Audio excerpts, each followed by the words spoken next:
So in this video, I would like to share with you how to start your own business while working 9 to 5.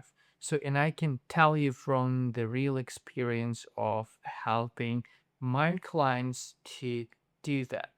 So, the trickiest part is that your time that you can dedicate to the business when you're working 9 to 5 is limited compared to like a full-time entrepreneurs, right? However, your advantage is that you have an income that you can rely on for your life expenses, right? That's your advantage. So another disadvantage is basically when you work somewhere, it changes your mindset to an employee mindset, right? Where you basically um, execute a function, and that puts you in a different position compared to like full-time entrepreneurs. So you have to develop this flexibility of the mindset that, okay, now I'm executing a function as an employee, but then I'm thinking of creating, building value, and the whole business part where there is not just one function. So this is like the, let's say, theoretical basis. The practical basis are simple. So, first of all, you have to dedicate time to your business. Usually, it will be your weekends, right? So, you have to explain to your family that, hey, I might be less available, right? Just because I'm doing two things. I'm working at the full time employee, and I'm also building my business.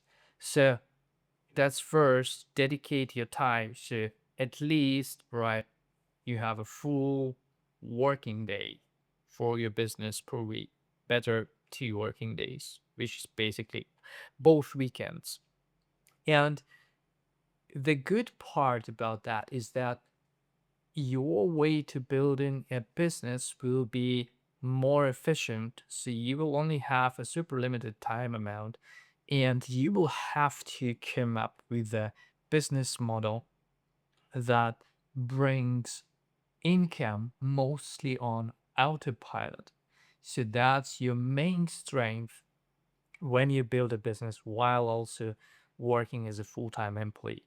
So which means you're focusing on businesses and services and products that can generate revenue without you being constantly involved.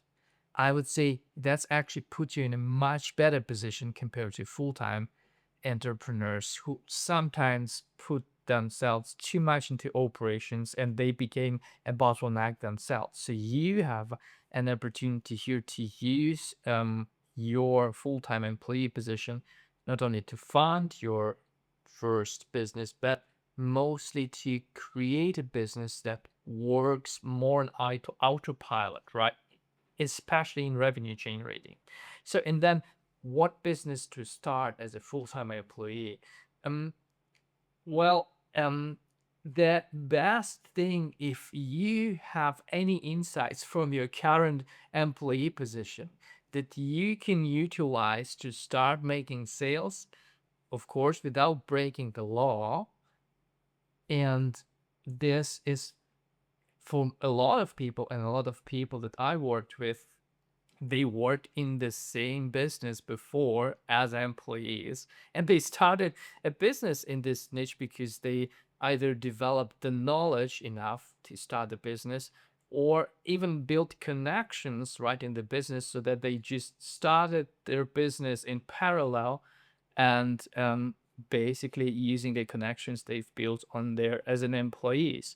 So that's usually the best case scenario.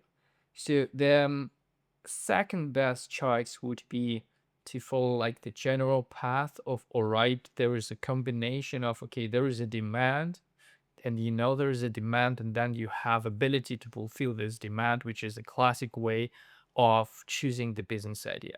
But the first idea where you're utilizing the resources you have as an employee usually is the best one. So if you have any questions, yeah, feel free to comment down below, and yeah, subscribe to my channel.